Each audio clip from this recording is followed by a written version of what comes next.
Val, you ready? All right. Now we're going to call this commission meeting to order. I will remind anyone, if you have a cell phone, please silence that so it doesn't disturb the meeting. At this time, I will ask for the Val to call the roll, please. Commissioner Penny? Here. Commissioner Curry? Here. Commissioner Danio? Here. Commissioner Johnson? Here. Mayor Villa? Here. And at this time, I'll also ask everyone to please stand for an invocation led by Commissioner Roy Johnson and continue standing for the Pledge of Allegiance. Well, I'm going to, since it's a brand new year and we just got through a real rough year, and this is going to be a good one, I'm going to say something that hadn't been said in a long time, and I hope I can remember it all, but I'm going to say the Lord's Prayer tonight for the first of 2021. Our Father, who art in heaven, hallowed be your name. Your kingdom come, your will be done on earth as it is in heaven. Give us this day our daily bread. Forgive us our sins as we forgive those who sin against us. Lead us not into temptation, but deliver us from evil. For yours is the kingdom and the power and the glory forever.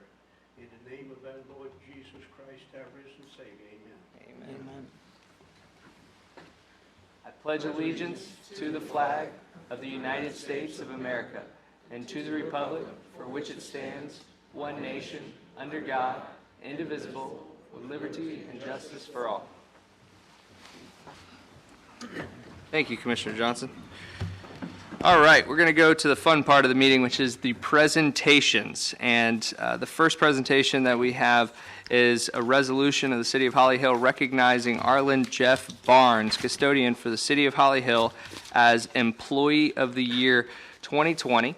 And I have, is he here tonight? There you are. Hey, Jeff. I have a proclamation that I'm going to read into the record, and then afterwards, if you feel comfortable with it, you can come up and accept this, and the City Commission will take a picture up here behind you, if that's all right. All right? This is a resolution of the City of Holly Hill recognizing Arlen Jeff Barnes, Holly Hill custodian for the City of Holly Hill, as Employee of the Year 2020. Whereas Jeff Barnes, custodian for the Public Works Department, was selected by the executive staff as Employee of the Year 2020. And whereas Jeff began working for the city on April 4th, 2018, after working for the City of South Daytona and operating his own cleaning company. And whereas since his time with the city, Jeff has worked a flexible schedule to cover reservations at Sika Hall and other city events. And whereas Jeff's impressive mechanical acumen has been utilized to assist the city's trades worker. And whereas Jeff has joined and performed exceptionally on the after-hours call team, providing repairs to sewer, water, streets, drainage, and facility concerns. And whereas Jeff's work ethic and attention to detail has increased the level of service delivery for staff and citizenry alike. Now therefore be it resolved, the City Commission of the City of Holly Hill, Florida hereby recognizes Arlen Jeff Barnes, custodian for the City of Holly Hill, as Employee of the Year 2020. Thank you so much. All right.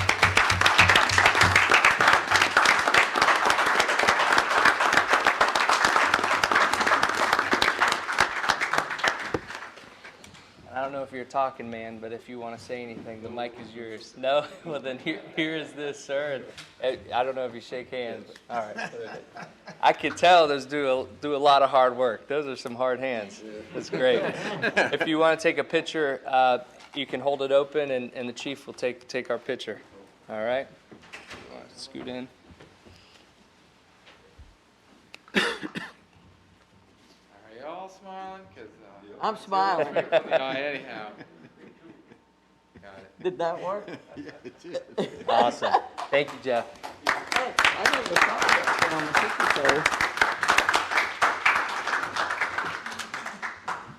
the All right. Yeah, you know, being a mayor, I don't push around a broom a lot. I should, though. Let's move now to Resolution 2021-R-2. This is the 2020 Corporate Citizen of the Year for Florida Healthcare Plans. And do we have the representative here to accept that, Joe? I don't see her. No. Okay. All right, well, I will read this into the record, and we will have it delivered to them. A resolution of the City of Holly Hill, Florida, recognizing Florida Healthcare Plans as the Corporate Citizen of the Year for 2020. Whereas the Holly Hill Chamber of Commerce has nominated Florida Healthcare Plans as Corporate Citizen of the Year 2020 for revitalization and involvement. And whereas Florida Healthcare Plans relocated the pharmacy that resided in Holly Hill to an abandoned bank building on US 1. They had the choice to locate this pharmacy of tomorrow anywhere in the country, and they chose to stay in Holly Hill. The reimagined pharmacy adds beauty to the city and brings residents from the county to our area. And whereas Florida Healthcare Plans supports the Senior Activity Center with a grant for 5 years, and those funds make it possible to offer low and no-cost programs to seniors in the community, providing healthy physical exercise and nutrition guidance for people 55 and older. And whereas the Chamber Board had the privilege of Bissy Holden being a member for several years, and we would like to show our appreciation for her support to the Chamber and the community. Now therefore, be it resolved, the City Commission of the City of Holly Hill, Florida hereby recognizes Florida Healthcare Plans as the Corporate Citizen of the Year 2020, and we will have this delivered to her. All right. Now we'll move to the next section of our meeting, and that's the public comments. So this is the audience's opportunity to make a comment to the commission about anything not on a regular agenda tonight. Is there anyone in the audience that would like to speak to the commission? Yes, ma'am. Ariel.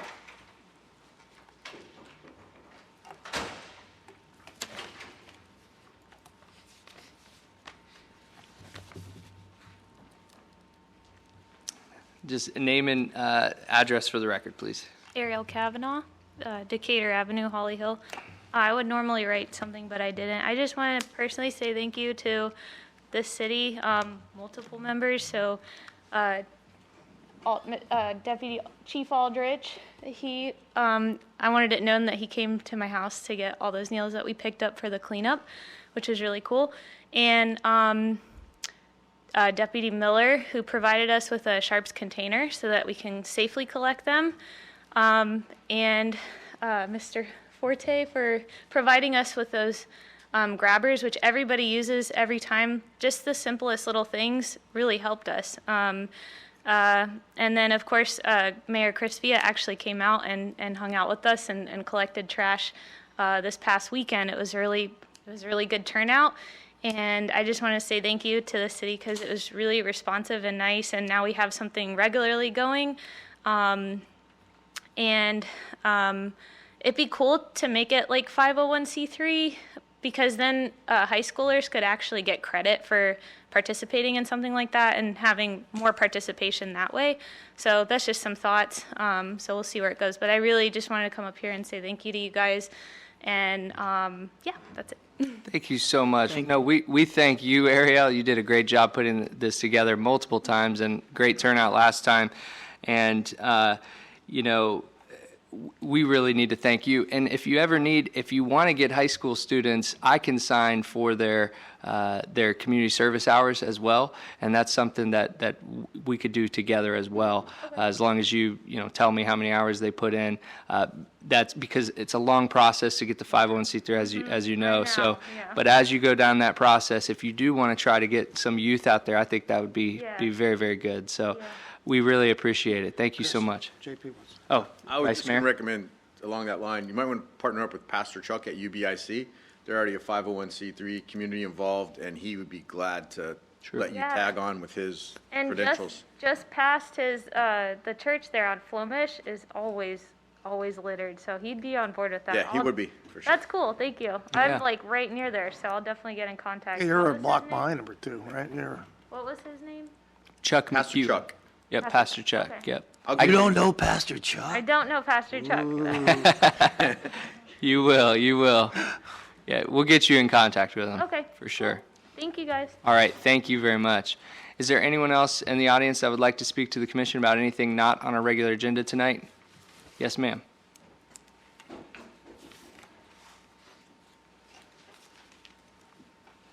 And please just state your name and address for the record.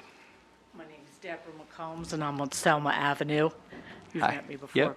I wanted to thank you too. I wasn't as gracious as she is, but it's okay. So I came before you all in 2017 about the traffic going through Alabama, up through Flomich, through Anniston. And you guys wind up putting the signs up for the trucks to come. Tremendously helped. It was fabulous because we don't have any trucks coming through from the bread company, which was like 50 a day. However, the volume of traffic that still comes through, the cut through from Alabama to Alabama to Selma and Anniston to get to Flomich and vice versa is tremendous. Selma was never designed for that kind of volume. The road is barely wide enough for 2 pickup trucks to come side by side. They speed through. I'm not talking, they're coming 35 and I'm sitting on my porch on a rocker and I'm waiting for the cars to come. They're flying. He will attest, he lives on that street. The motorcycles flying 80, 70, 80 miles an hour, cutting through. It's just never designed for that. So my resolve I brought before you all before was not speed bumps, it's too much money. Okay, somebody had a thing that said if there was emergency vehicles, it ruined the emergency vehicles and all such things like that. So the next resolve, and it's inexpensive, and it can be done on a trial basis and reversed, because it's that inexpensive, is to take Selma, come back to Alabama, and come back to your street and make that loop, cut off Alabama as a dead end. Doesn't have to come through. Everybody can access the dog park and that whole street there and those houses and everything. The mail lady already does that route. So if you put a dead end sign and had a dead end at Alabama, everybody can take the loop and come around. It's local traffic only. The mail lady already does her thing, and then everybody that's on Alabama is on Alabama. So it cuts that. People that are local know that cut through to go to get to Nova or to Flomich, and they will use it to speed through there because they're going to have to skip the light on Nova and Flomich. That's the idea. Flomich has been repaved, thank you all very much. That's nice. So there's no reason, I want to take Alabama, but if I had to do the payoff for that difference to get rid of that, it's all night, unfortunately, my bedroom's at the street side, and I'm not on the street. You're closer on the street than I am. So it's just continual, all night, speeding, cars revving up, boom boxes, trucks. I'm not in suburbia USA. I didn't move here for that. I'm not welcome to my subdivision thing. That's not my thing. But this is really over the top. And I've been asked to come I'm sorry, I wasn't prepared to come. I just came in from out of town. I wish I had an overhead, because all we're going to cost is the signs and the blockage. Dead end, dead end, dead end, no outlet. It will change the dynamics of the entire neighborhood, and it will feel safer. It will be quieter. I just had my next door neighbor got their dog hit yesterday, day before yesterday. It's going to be a kid one day, and it's just not a good scene. So I wanted to throw that out there for consideration. I wish I would have had an overhead. Like I said, I just came in from out of town. I didn't even have time to do anything. It just came straight here. So I wanted that to be put out there and see what we can do with that. I mean, that's my cheapest idea and the best, because it's quiet and safe and it doesn't cost nothing. Thank you very All right. much for your time. Thank you so much. Thank you. Is there anyone else in the audience that would like to speak to the commission about anything not on our regular agenda tonight? Seeing none, I will close public comments and move to the approval of the minutes. Just one note before we get a motion. When we went through and approved for the fire pension, Val and I got on that. There's going to be a strike through on one of the names that could not be promoted. So just so you know, that is already done. So with that, Do we want to comment? I'm going to ask for a motion. a motion for approval of the minutes? So moved. Second. We have a motion and a second. Is there anyone in the audience that would like to speak on the minutes tonight? Seeing none, I'll close public participation. All those in favor signify by saying aye. Aye. All those opposed? Motion carries unanimously. Now moving to the consent agenda, items 1 through 6. The action proposed is stated for each item on the consent agenda. Unless a city commissioner removes an item from the consent agenda, no discussion on individual items will occur, and a single motion will approve all items. Is there a commissioner that would like to remove anything on the consent agenda tonight? I would like to remove item 1 for discussion. So at this time, I'll open up to the public. Is there anyone in the audience that would like to talk to any item on the consent agenda, items 2 through 6?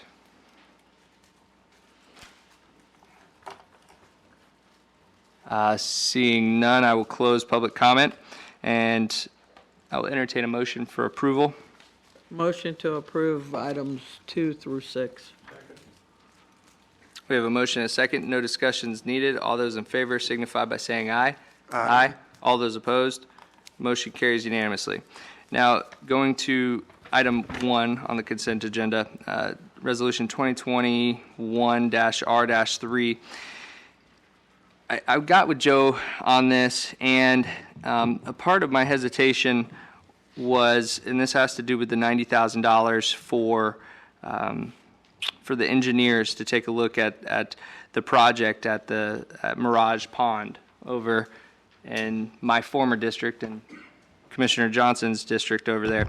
And I talked to him about the master plan, the previous master plan that was done in 2015, and thought that maybe we should take another look at it. It's been 6 years since we've gone through it, and I think that maybe some priorities might have changed. And the reason I think that is because I look at this project, and being that rough numbers about $100,000 for professional services for an engineer to look at it and tell us how much it's going to be, if we're talking rough numbers, probably $1 million project for stormwater to lay these lines. And so I want to make sure that we're getting the best bang for our buck with spending $1 million on a project like that, and I'm not sure that that's quite where it is. And I will say that this project, the Mirage Pond, has been a success. There was a lot of flooding right off of Anniston on Royal Court and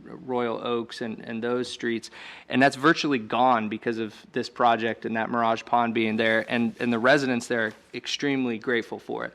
I'm just not convinced that the flooding exists in the areas that we're looking to possibly help there. And so then the question would arise, is that $1 million spent better elsewhere with a different project that we could make maybe more of an impact on, and maybe this falls back a little bit of ways? You had a question? Yeah, Mr. Forte, did you get an answer from Elizabeth Albert for me, by chance?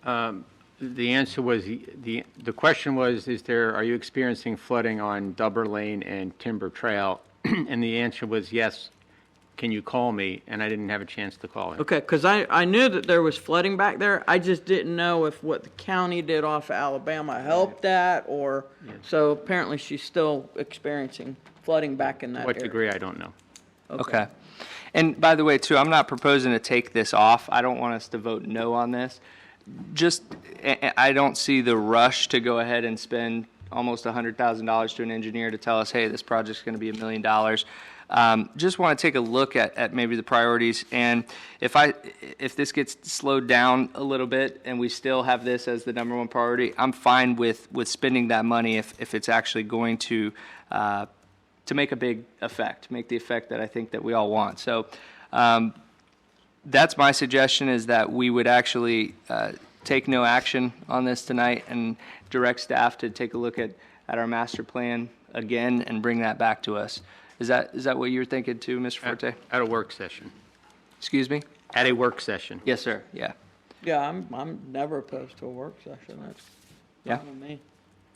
So with no objection, then, Scott, can we go ahead and poll this item and take no action? Sure. Okay, then we'll go ahead and do that with no objection. All right, moving on to our regular agenda. Resolution 2021-R-7 is a resolution of the City of Holly Hill, Florida, accepting the deed and dedication of tract for stormwater management known as the Mirage Pond. Mr. Simpson? Resolution number 2021-R-7 by title only for first and only reading. Resolution of City of Holly Hill, Florida, accepting the deed of dedication of tract for stormwater management known as Mirage Pond, providing for severability, providing for conflicting resolutions, and providing an effective date. Mr. Forte? Yeah, before, I had changed the motion in the agenda item, so before somebody just says motion to approve, I'd like the motion to be, my computer will catch up. To approve the resolution, accept the deed of dedication, typo on that, the deed of dedication of the tract for stormwater management contingent upon the city receiving a title opinion showing no liens on the property and satisfaction of proper warranty bond and assignment of warranties from the property owner for construction and contractors as may be required by the city code. All right. Anything to add before we open it to the public? Okay. At this time, we'll open this up to the public. Is there anyone in the audience that would like to speak on this item? Seeing none, I'll close public comment. I'll entertain a motion for approval as stated into the record by Mr. Forte. Second.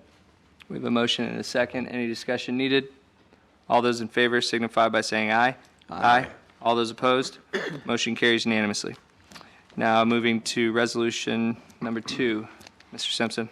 Resolution 2021-R-4 by title only for first and only reading.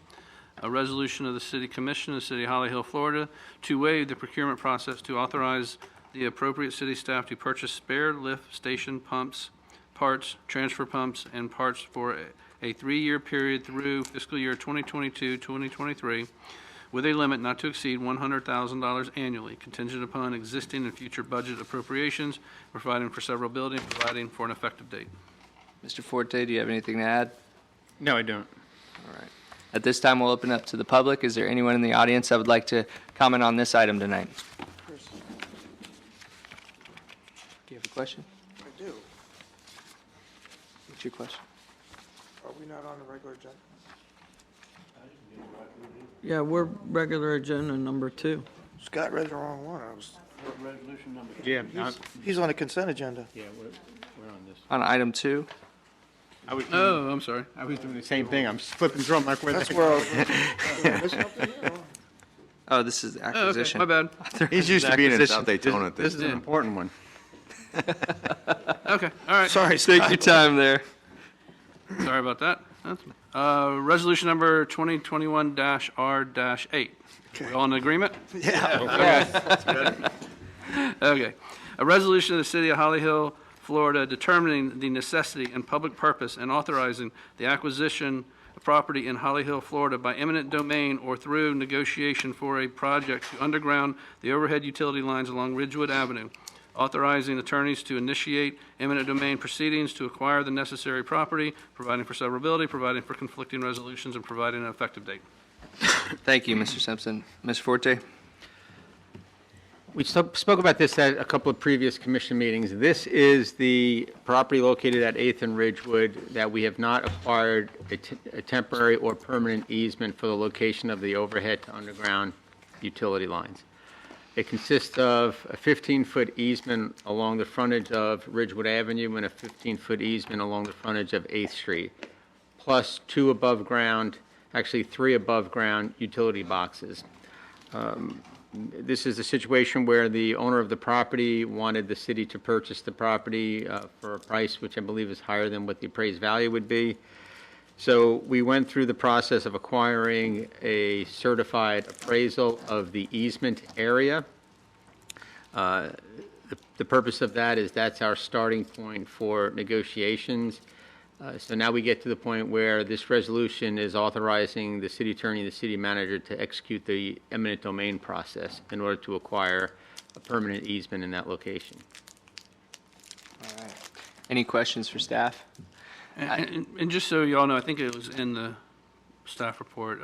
Step one of the formal eminent domain proceedings, even though staff has attempted to negotiate with its property owner, is pre-suit negotiation. So I'm not filing suit tomorrow. There is a pre-suit negotiation process we have to go through, but we had to wait till we got the appraisal because we send him an offer, and then if he requests, within 15 days, we got to provide him the appraisal that the offer is based on. So we actually had to have the appraisal in hand before we could actually initiate this process. And we got that after our last meeting, sometime in end of December, I believe. And we also had to get the easement description first. Wouldn't we need an appraisal to give some kind of a fair price offer anyway? Well, I think most people, Joe can confirm this, but I think most people just gave it to us. We didn't compensate people, right? No, we didn't compensate anybody for any of the easements. Yeah, that they we just gave it to us. So I don't know what the discussions were, but my understanding is the property owner wanted the city to buy the entire parcel, not just the easement area. Right. And then his price for the entire parcel was believed to be above fair market value. So you may recall the meeting where that kind of came up, and we had a little bit of discussion about it. So when I looked into it, talked with Joe, we can go forward, and we may only be able to eminent domain the easement, because that's all the public necessity that is needed. We don't need the whole piece. What I'm saying is, in order to be fair for both parties, you need an appraisal for that piece anyway. We have it. We have it now. That's what I'm saying. Yeah. So you need it anyway to make some kind We of have an fair offer. appraisal for the entire parcel. No, I'm saying just for that easement. We have for an the appraisal just for the Yeah, easement. Right. But we will only be going to court for the easement area Yeah. if we don't If we don't resolve with resolve that. it with him, yes. Yeah, and for the record, I just want to make it clear for any audience members that are just tuning into this, is that we have worked with this property owner for a very long time, and that we have to in order to continue our undergrounding process, obtain an easement, which doesn't affect the property, and we weren't able to work with them at all. Is that a right assessment, Mr. Forte? Fair enough. Mhm. All right. The vast majority of the easement's underground. Correct, yeah. Is there any other questions for staff? All right, with that, we'll open this up to public comment. Is there anyone in the audience? Yes, ma'am.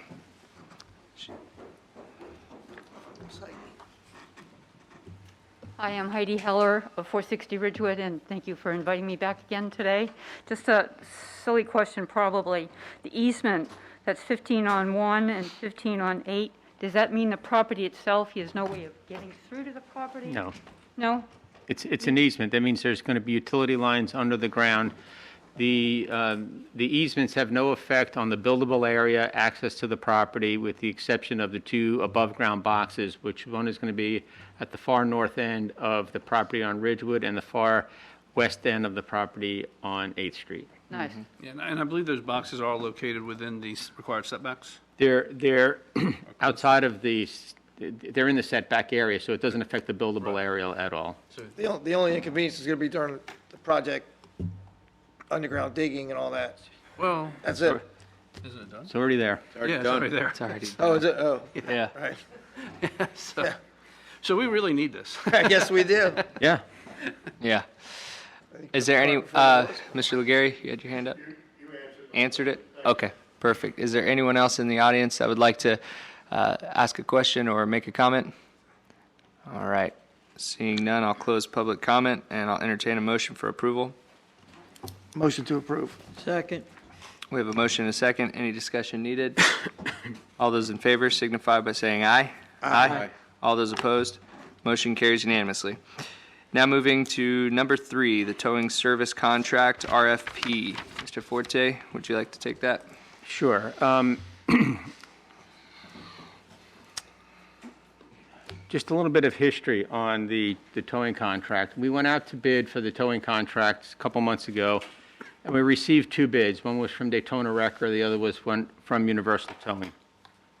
And Daytona was awarded the bid, but the day before the contract was supposed to begin, they withdrew the bid because I believe they bid higher than what they should have. It was a very high bid. That left Universal Towing as the remaining bid. And if you remember at that time, we only had the 2 bids, and we had complaints that we didn't announce the bid the same way we did the previous time we went out to contract. So I requested the commission to throw out the universal bid and allow the city to go ahead and rebid the towing contract. So we did that, and we rebid it, and we've received 4 proposals. One was from Friars, and they were rejected due to pending lawsuits against the city. They were the highest bid. The next highest bid was from Universal, and they were recommended to be rejected from the selection committee. The third highest was Arrow Towing, Arrow Wrecker, which is our current vendor, and the fourth was Volusia Towing, which was too low and they weren't considered. So it came to the commission meeting, and we received a protest from Universal Towing. So it was a timely protest, and notice was given to the finance director, a written protest was provided to the finance director, and then the finance director responded back declining the protest. The next step of that is a written protest to the city manager. I didn't receive a written protest, but I met with the owners 3 times. I met with them 3 times, and they met with the police department at least once, if not maybe more than that. So in doing my due diligence in trying to understand the protest and the direction that the selection committee was recommending, I met with the deputy police chief to get a history of what happened 4 or 5 years ago when there was an issue.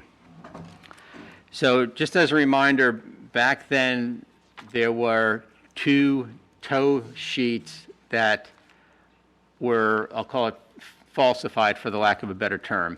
The owner of the company was not aware that those sheets were falsified, and his manager and an office manager and the field manager were involved in that. Neither one of those employees are currently with Universal Towing. So that information was provided to the selection committee. So because of that, the selection committee recommended rejecting Universal Towing. When I met with the deputy chief, we pulled the file and I went through it, and I came across a letter that the deputy chief sent to the owner of Universal Towing that said, basically, your penalty for this is to not bid on a city contract for 2 years. That was in 2016. So when I learned that, I contacted Arrow Wrecker, and I said, I believe the committee should not have recommended rejecting Universal, and that they should be considered a qualified vendor. Therefore, I was asking Arrow if they would accept my recommendation to have the commission award the contract to 2 tow companies and share them every other month. I then received a letter from the attorney for Arrow basically saying I have no authority to do that, and he didn't believe that the protest from Universal was appropriate. He thought their protest was more of an appeal rather than a protest. So the attorney's correct. I don't have the right to make that suggestion because that's not what the RFP was. The RFP was for the contract. It wasn't to share the contract.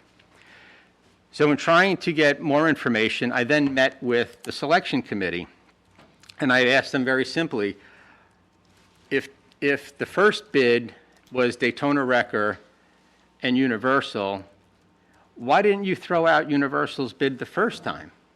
Why weren't they rejected? And the answer was, well, because Daytona Wrecker was so high, they didn't look any further into Universal. So why did you reject them the second time? Well, Friars was rejected, so then the next highest bid was Universal.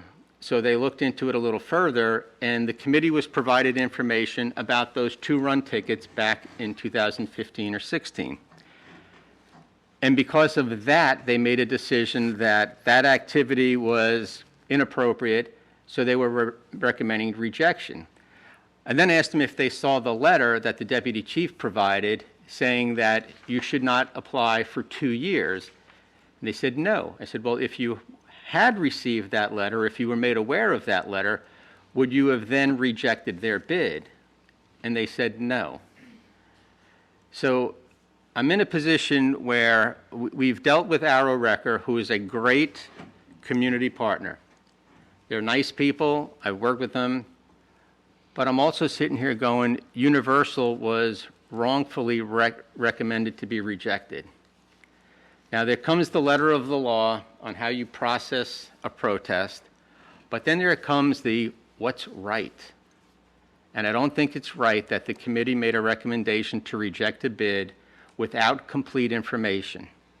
The most important thing about the bid is, unlike what we did with the insurance company, with our agent of record, which was price and service, the tow company bid is based solely on price, providing the applicant meets the minimum criteria. The award should be based solely on price. Universal's meets all the minimum criteria.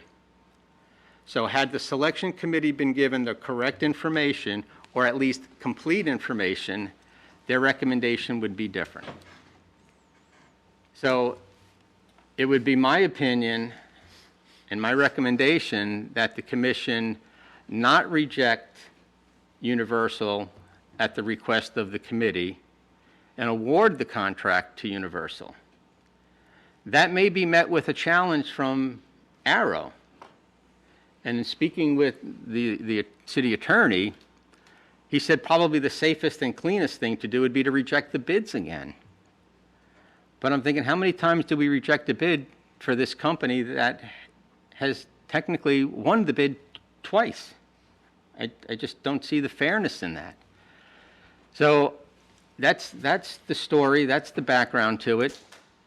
And I look for your direction if you want to take the manager's recommendation to not accept the selection committee's recommendation to reject their bid and award it to Universal, or you can throw out the bids. But if we throw out the bids, I'd come back to you and I'd say I'd rather change the contract language and recommend that we select 2 tow companies to alternate months and waive the procurement process and allow me as the manager to negotiate the price on alternating a contract with 2 tow companies. Mr. Mayor. Yes, Commissioner Curry. Mr. Simpson, is, I guess the cleaner way, would it be to go along with city manager's recommendation or reject and have the 2? When you say cleaner, Less lawsuit heartache. The one that's least likely to be challenged is, it's clear in the bid that this commission, the city, retained the right to reject all bids and to take different action. I completely understand everything Joe said. I don't disagree with anything he said. But there's some issues on both sides. And Joe pointed out both of them. We do have a formal appeal process. Technically, Universal didn't follow it because you're supposed to submit a written notice of appeal to the city manager, not verbal. So in person would not substitute for a written? It says you either have to hand deliver it or send it certified mail. Well, they pretty much hand delivered it by being there. In writing. So, but I mean, that's your call. I'm just saying, but there is a formal process that our code outlines. Now, there are some other technical things, there's some language in there that says if you don't follow the notice process, you waive your right to appeal. But that's specifically referring to it's in the part of our rules that refer to the notice, the initial notice of bid protest that went to our finance director. They followed all that. So, but then it goes down and says you can appeal the finance director's decision to the city manager, and you have to submit a written protest either by certified mail or by hand delivery within 5 days. They did it verbally. So, And I can tell you that when I met with the representatives in person, like I said, I met with them 3 times. It was within the 5-day period, and we discussed or worked off of the protest that was delivered to the finance director. so they're working off a written. But can I just add a second that their protest would have been against not being selected? They felt as though their bid was the highest, lowest, Technically, however we want to consider it. Technically, their process was However, we, meaning Mr. Forte, discovered, or the city discovered, that there was a document in a file that was never presented to anybody. Unfortunately, the selection committee was given false information, and that's what it boils down to. Not intentional false Not information. false, but incomplete. Okay, incomplete. Incomplete. I'll call it incomplete. So therefore, their protest was not against, well, you weren't notified about the letter. You weren't told about, we only have, no, that's not what they were protesting. So I really don't have to expect them to follow the rule of the law when it comes to presenting written notification to the protest, because we're saying they were originally given incomplete information, and therefore they would have been selected if it were not for that incomplete information. So it has nothing to do with their appeal, any of that. We found the information in the incorrect data that was utilized. So we're actually doing an action, if we do it, for a different reason, not against their appeal, because they would have been appealing not being selected for however much they bid. That's not what it was about. Our findings of the letter in the 2 years were done by Mr. Forte's due diligence, in my concern. Okay. Respectfully, I slightly disagree. And because they were rejected. They had the best dollar price, but they were rejected. Because of all the stuff that happened before, the incomplete information. That was the basis of their appeal. You shouldn't reject us because, and they listed all the reasons why that provided all this information, and I think their basis of appeal included, we were put on this 2-year suspension. Okay, it was my understanding that it was found out later. The written document was found, but what the written document said was told to in the appeal initially. Okay. So they raised it. The finance director made her decision. Pursuant to our rules, they followed the bid protest procedure. They wanted to go the next step to the city manager, and the next step had requirements. Technically, they just didn't follow those. Now, that's what I'm saying. There's I issues understand on both sides here. So when I look at it, neither side is crystal clear. There's issues on either one. I agree wholeheartedly that with everything Joe explained about it not being fair, the Universal was penalized, they were punished, and now they're being penalized again for the same thing. And also, if you look at the bid specs, as Joe outlined, it says if you meet the minimum requirements, it's solely based on price. You have to do an interpretation of the minimum requirements to infer prior dealings with the city as part of that requirement, that we're going to consider it. It doesn't specifically say that. It says prior workloads or prior work with similar sized cities. So you would have to incorporate the city into a similar sized city to get to that point. It doesn't say prior dealings between the city and the applicant is part of the minimum criteria that will be evaluated. So there's issues on both sides. And so my advice is just on saying, okay, which is the one that is least likely to cause us to get into litigation and expend that money? And that is you just reject all bids. I do not disagree with a single thing the city manager said. Not one. Everything he said is 100% accurate, and I support it. Other than to say from a pure, you have one other option that is least legally risky. Do I still have the floor? I understand what you're saying. However, the second option, I believe Mr. Forte's already tried to do. Well, I did try to do that. Under the current bid, it doesn't allow me to do that. So Okay. if you want to throw the bid out, waive the procurement process, and allow me to negotiate with two companies, I can do that. I'll tell you, I know a lot of these people that are involved. Unfortunately, I don't know you as well, but I learned that the yard manager, whatever his title was, and the office manager no longer there when we had the discussion about all this. I didn't even know that. So I do know a lot of these people that are involved with all of this, and most would say, oh, you'd want to lean towards the people you know, or they're not really friends, but. Sure.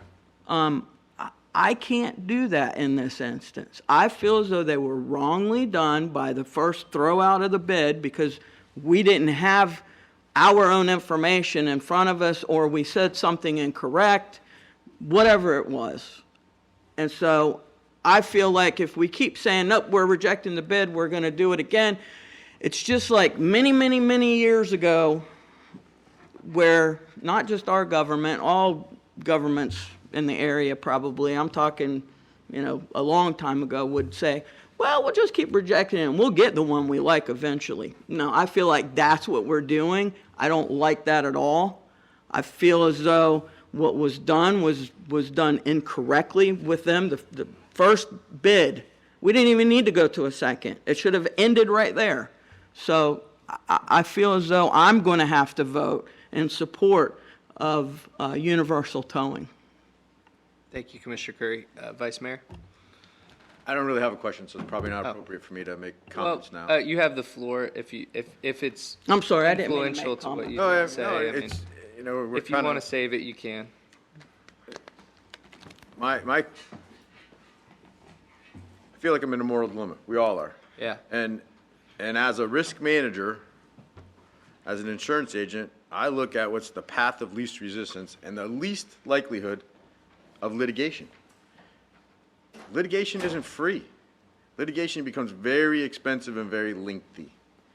And so I agree with you, Commissioner Curry. The letter of the law, I don't believe was met. The intent of the law was met. That's not for us to be judge and jury here tonight, but that will be brought forward if we award it to Universal tonight, because I believe the other applicant will file litigation and will become a lengthy, expensive process. And this contract could be lingering with COVID for another 12 months before it actually comes to any type of resolution. So I have to agree with our city attorney that the best thing to do is put it out to bid again. And I don't, with all due respect to our city manager, I don't believe you should split it every other month or every quarter or how. I think the bids go out, you meet the minimum, whoever has the highest number on their paper gets it, no discussion, no nothing, just boom, because I think if we were to split it both back and forth, that even looks worse for us. Oh, well, the person we know didn't get it, the person we didn't know got it, and so they're going to get half of something. I think it should be all or nothing.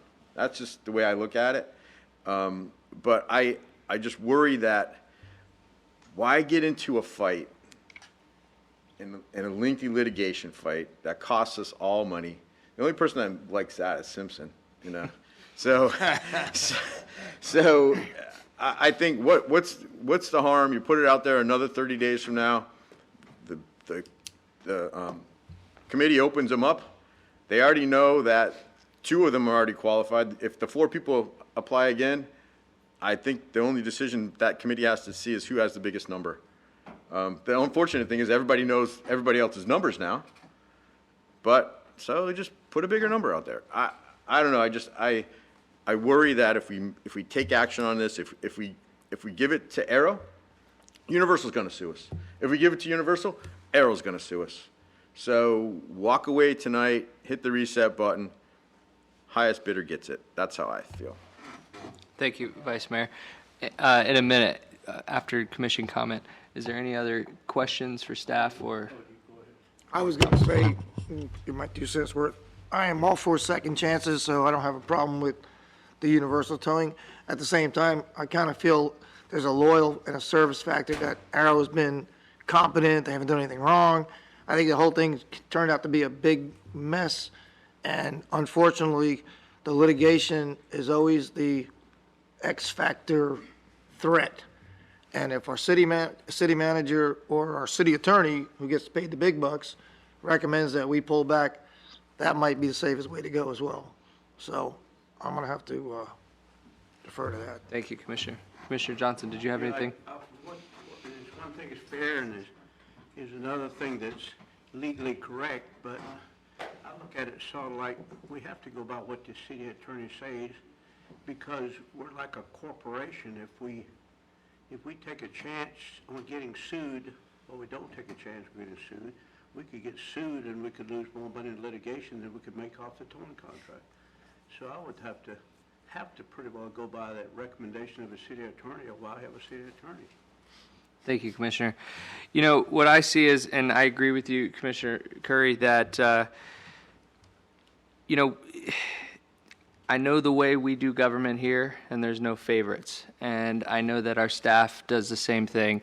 And I know, though, that perception means a lot. And perception, if we were to continue to do this to them, I fully get what you're saying there. And I was fully prepared to come tonight and look at the facts, look at the black and white, and the black and white says the highest bidder that meets all of the requirements gets this bid. We shouldn't debate this, any of us. This should be a simple process, and it wasn't a simple process because a mistake was made. And because of that, we are now in a position to now start debating this, and I don't believe that that's our job. So I was fully prepared to come tonight and make that decision based on Universal's best price. But I have to say, after hearing from our attorney, and Commissioner Johnson, you said it actually best, is we could lose more money in litigation than we could the entire contract. And I do believe that it will be a fair process, and it is in no way a slight to you guys and to Universal here, but that's kind of the way I'm leading on this. You wanted to say something? Mr. Simpson, are you, in our discussion before, are you telling me that my vote would be best to err on the side of caution with what Mr. Forte is saying about canceling this bid and going out for bid again? I guess what I'm saying is when you look at the contract, you have one of three decisions you can make. You award it to Aero, you award it to Universal, or as y'all refer to as you hit the reset button and do it again. Of those three choices, my opinion as the attorney saying what is the least legally risky move, not that it's the morally correct or makes you feel good, from a pure legal perspective only, what is the action you can take or the choice you can make that exposes the city to the least potential litigation is rejecting the bids. Okay, can I ask you, I understand that point, but doesn't at that, if we cancel the bids and we say we're going out for a rebid, wouldn't Universal Towing have grounds for a suit as well? Because of what happened to them in the very first selection process? When you say the very first selection, you're talking about the one that... The one where the committee was informed that they had this, I don't want to say charge, but this, against it with the tickets. So you're not talking about the first bid where the top winner backed out and we only have Yeah, one bid? no, I'm Not talking that. about the bid where they This bid. This bid. So were thrown out because of what information the committee was given.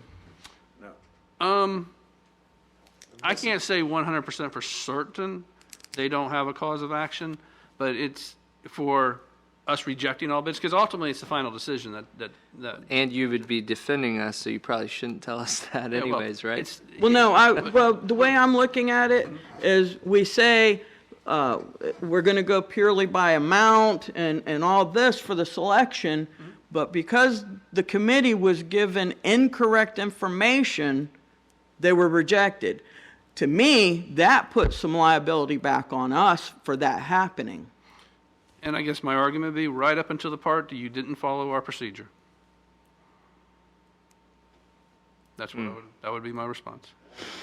Well, So if What- you don't, 1 minute. if you don't follow the After the procedure, I mean, I can load you up with cases that the outcome is very unfair, but somebody misses something by a day.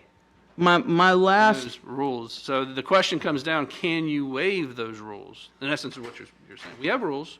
Do you waive them?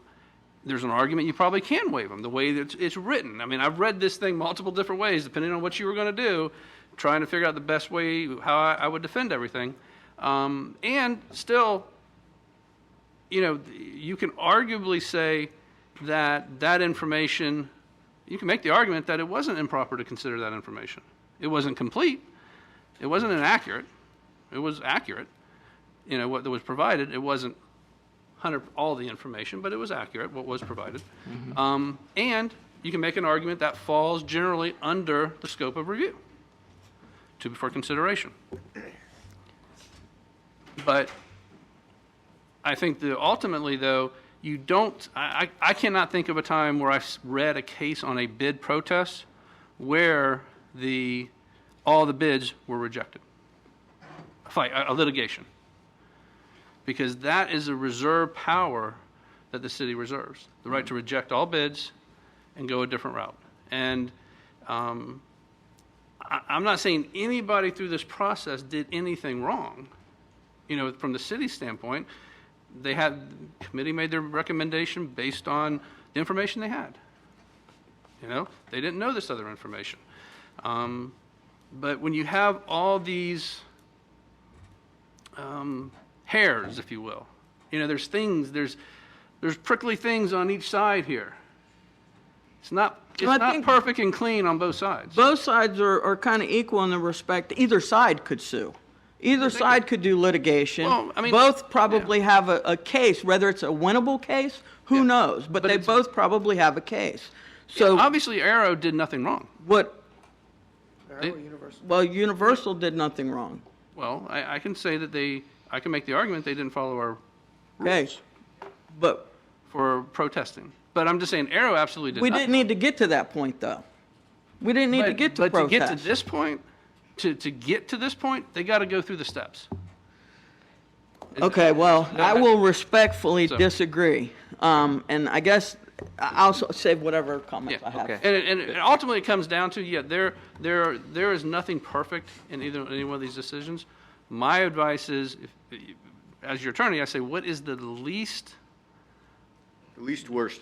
litigation? What option do you have that would expose the city to the least amount of litigation potentially, and would put the city in the best defensible position legally?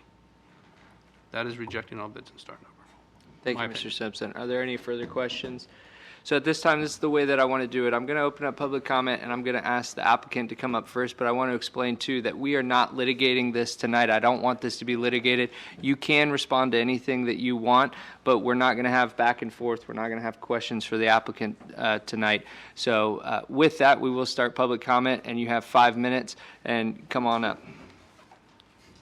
And just state who you are and with Universal. Campagnolo, Universal Towing, Vice President, Universal Towing. For one, I towed for you from 2011 to 2014 when the chief of police changed. I was never notified of a bid. There was only 2 bidders, but no one ever called me up and said, oh, there was only 2 bidders, Fred. We're sorry we didn't call you. I kept calling here consistently. No one called me. So that's first. We'll let that one go. So now I won the bid.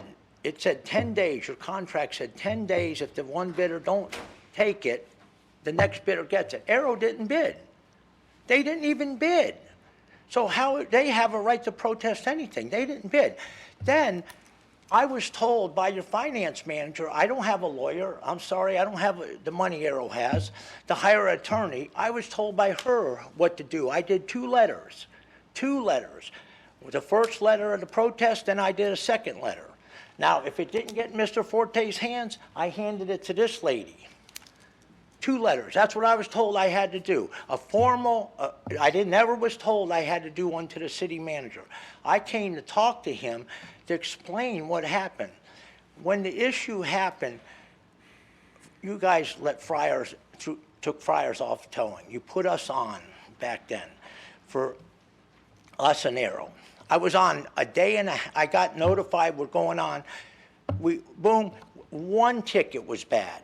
We charged $25 towing, a day storage for 7 days, because that's what most cities charged. Our computer wasn't set up yet. Now, I went up my records, had my wife climb in the attic recently, and that's when I went to Mr. Forte. I said, listen, the second one was it was storage. The girl didn't know how to get the $25 off of it, so she put it as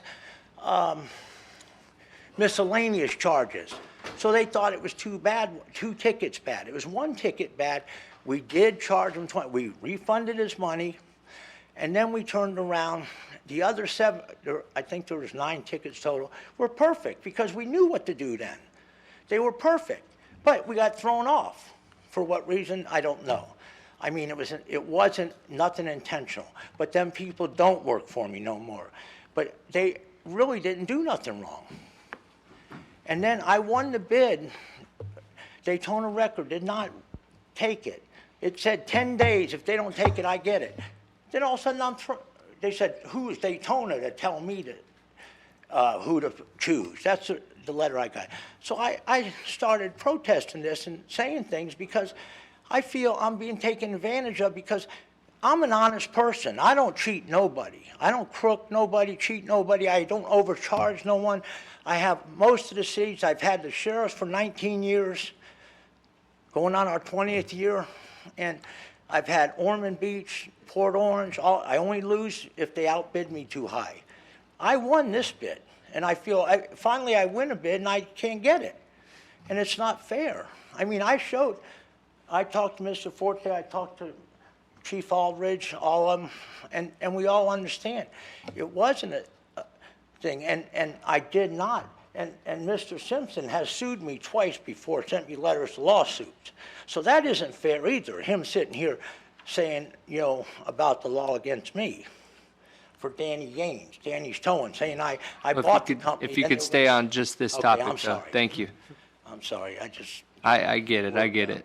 I know it. I mean, because I feel we've done everything right. We won the bid. The first bid should have never got thrown out. Your contract says, how come you didn't throw it out when I didn't get the bid? Only 2 bidders. It didn't get thrown out then. You guys, I kept begging. Why didn't I get notified? I kept calling your city clerk every day. They said, well, you should have known. I didn't know. I knew when it expired. I didn't know when we were going to get the paperwork, the bid. You weren't here, I don't think, then, Mayor, and Mr. Penny was. And there was stuff happened before that I had nothing to do with. I was in here one night and things happened, nothing to do with that. I don't want to even bring it up. But I feel we did everything right on the first bid. Arrow forgot the bid, that's their problem. They forgot the bid, that's their problem. Why can they sue if they forgot the bid? I won that bid by all rights. Then I listened to the tape, and it went like this, the tape of the committee. It goes, Universal did something wrong, they're disqualified. I go, unbelievable, unbelievable. I'm disqualified just like that? So that's what made me start coming back and trying to talk to everybody and say, why is this still going on after 10 years? But With no objection from the was here- commission, I'd like him to continue since he's the applicant. When Barker was here, we never had a complaint. You never had an I charge. The police officers love us. We respond faster than anybody. I'm right here on LPGA. My guys work 24 hours a day. They don't go to sleep. We keep them working. We keep them there. If there's any company that responds to the police department better than anybody, it's us. None, bar none. Any company that runs legitimate, bar none, it's us. And I just wish you would think about it. I won the first bid. I should get this contract. I'm the one who suggested, you know what? I'll be fair. They can split it with me. Let's go month to month. I won the bid. They didn't win it. Why didn't they raise the price? And I'm the one who suggested it. But now they want to protest. I don't want them to. I want the whole contract. I feel I deserve it, and I feel I earned it. I waited my time on the letter. I wasn't told I had to give Mr. Forte a letter. I was told I had to have a protest and a formal protest, and that's what I did. Who told you that? Stella? Okay. And you can address that later, just, okay. And that's what I knew I had to do, because we called here and asked. We asked, actually, what's the other ladies in the clerk? The other, Ms. Manning? I went to your office too? Yes. Okay. And asked about what I have to do to formal protest. Do you recall? I don't recall you asking. Okay. You were asking for information that I gave you. About, yeah, and yeah, other information, yeah. All right.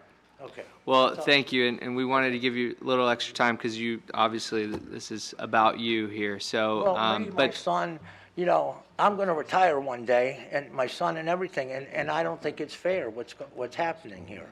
I have not had this happen anywhere.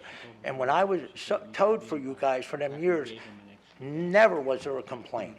Your chief was working then, when Barker was here, never a complaint. okay. All right, thank you, sir. Thank you guys for hearing me out. Yes. Thank you. Thank you. Now we'll open this up to the rest of the public. Is there anyone else in the audience that would like to speak on this item tonight? Seeing none, I will close public comment. This is a very difficult one, but the gentleman does raise a good question, Scott, is that the original bid, does it say if, so we give it to, what was it, Daytona? We give it to Daytona, they could not complete the contract. By default, it should go to the other bidder.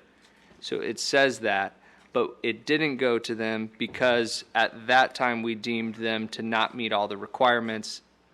No? No, what we Okay. deemed was that we had gotten complaints that we didn't advertise the bid Oh, the same way we did the last time, just what Fred was saying. He missed the bid and nothing happened, but in this case, Arrow missed the bid. So at the time I said, well, Daytona Wrecker was, withdrew, leaving Universal, and I said, well, that leaves us with one bid. Maybe we should broaden the field and put it back out and see if we get other bids that would be more competitive. That was the reason, is that we only had one bid. We could have gone on just the one bid, but, the commission at the time said, well, staff, you kind of messed up. You should have made it known, more known for these tow companies to put in bids. So I figured that's an opportunity to go ahead and do that. So And at that time, the bids were public knowledge? bids are public knowledge. Anybody could have come in and asked for what those numbers were. And the Universal, in their second bid, actually bid less, a little bit less than their first bid. so that's my concern here is, Nobody awarded it. so, Mr. Simpson, my concern is, or question is, since there was that first bid and we went ahead and they couldn't do it, Daytona couldn't do it, so now it should go to them, but we decide, no, there was only one other bid, so let's put it back out. Is that fully legal, not challengeable, right there and then? Well, it was it's not challengeable now, and it's not relevant, it's Okay, not a it's not consideration relevant. today. Okay. Because y'all rejected all bids. If they wanted to pursue our failure to follow either what our bid specifications said, but it was similar bid specifications, and they say the city retains the right to reject all bids.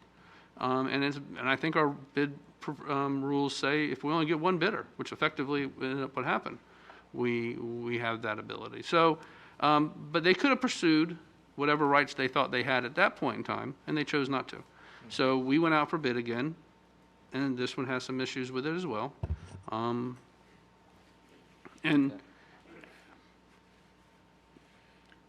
I would. That answers my question, yeah. though, that it's not relevant to. I wish I could tell you the legally safest thing to do is award it to Universal. That is definitely the feel-good answer, and it would be my second choice, I guess, under the circumstances. But to do my job, I got to tell you what is the legally most defensible position. Right, right. And that's the opinion I'm giving you. Yeah, thank you. And before we go any further, and before I entertain a motion, I will say that I do agree with Vice Mayor Penny on if we go to rebid this, it's all or nothing. I don't think we need to split it up because I think then too that looks like, okay, now we're trying to give it to two different people. So with all due respect, Mr. Manager. It's not, just so you know, Mayor, there are cities that do rotate. Do it that way? So it's not something new. Okay. So it's- With that, I will go ahead. If there's any other questions before I open, yes, sir. I just want to say, I think it kind of stinks, because I think there's, like you say, there's a moral barrier that we're not crossing or maybe crossing, and it kind of puts us in handcuffs, because we can't do the right thing, we have to do the legal thing for the city, and it gives me heartburn, that's all. Yeah, I hear you on that. Commissioner? Yes, and you're correct, moral, legal, but I also believe, Mr. Simpson, that everything that has gone on through this whole process, we are going to get backlash from either company. I mean, we could potentially be sued by either one of them. And either one of them would have grounds. Again, would it be winnable grounds? Who knows? Who knows what happens in court? But it's there. And so then I have to look at, whose fault was it? Whose fault was this? And I know you don't want me to say this, but it's our fault. It's our fault because misinformation, incomplete information, whatever we want to call it, it just happened. So it was our fault. This wasn't done correctly in the first place. And in my opinion, and I think Mr. Simpson would agree, you're looking at a lawsuit potential from either party.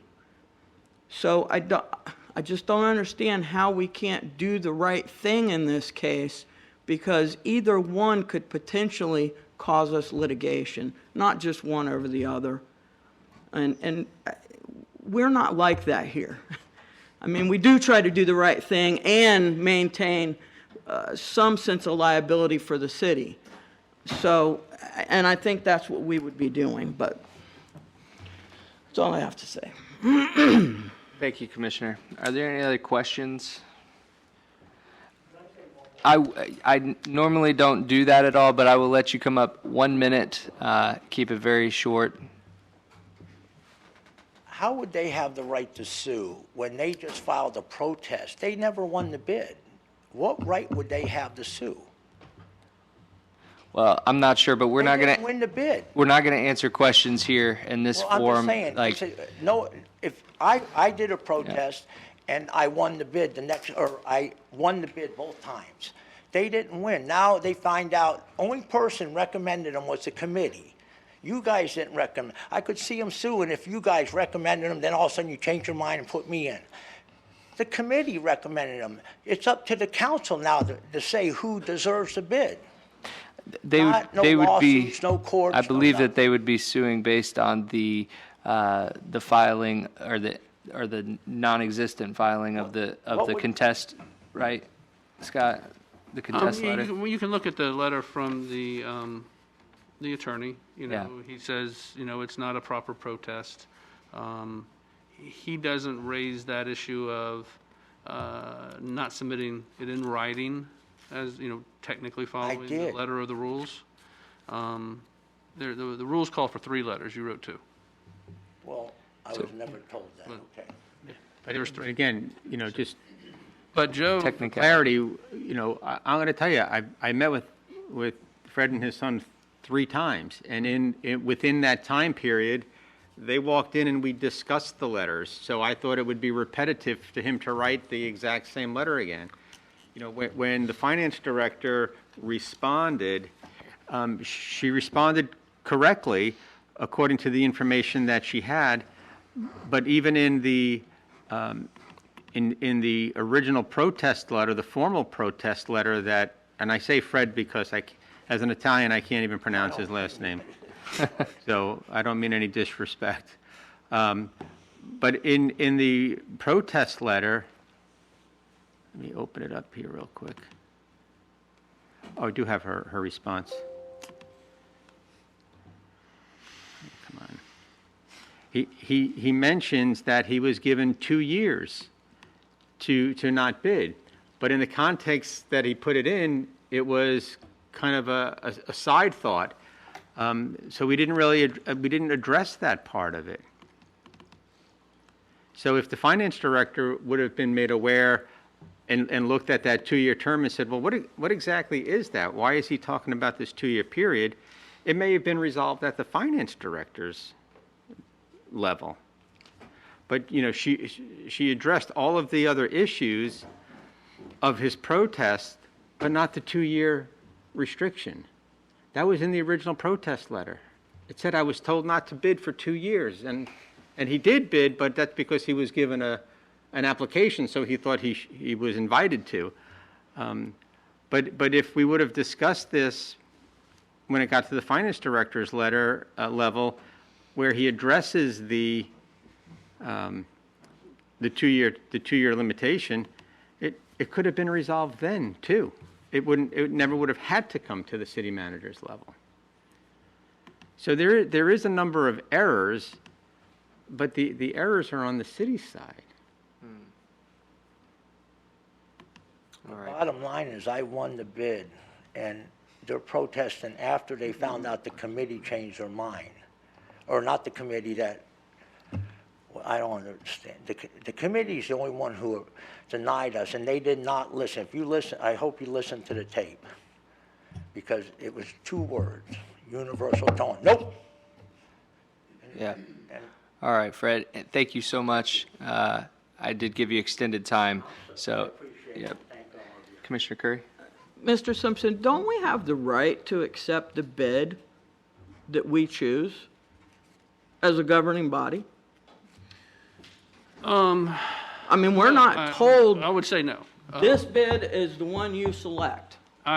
We send out bid specifications. Right. And so you are supposed to pick the best, most responsible bid per our bid specification, consistent with our bidding rules.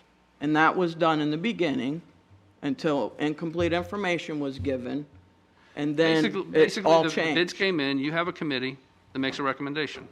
Correct. Committee made a decision on the information they had. But knowing to that they reject were given Universal. incomplete information, Right. But that would give us grounds to then go to the bidder that won the bid, essentially. That's arguable, yeah. That is arguable. You can argue that. That's all. And if that was what this commission decided to do, that is certainly the argument. I've sat there and evaluated, okay, if they go this route, these are our defenses. But that's not the question being asked of me right now. All right. So with that, I will open the floor to a motion to see how I would like to make a motion that the contract is awarded to Universal Towing in accordance with all the discussion that we've had. All right. Do we have a second for the motion?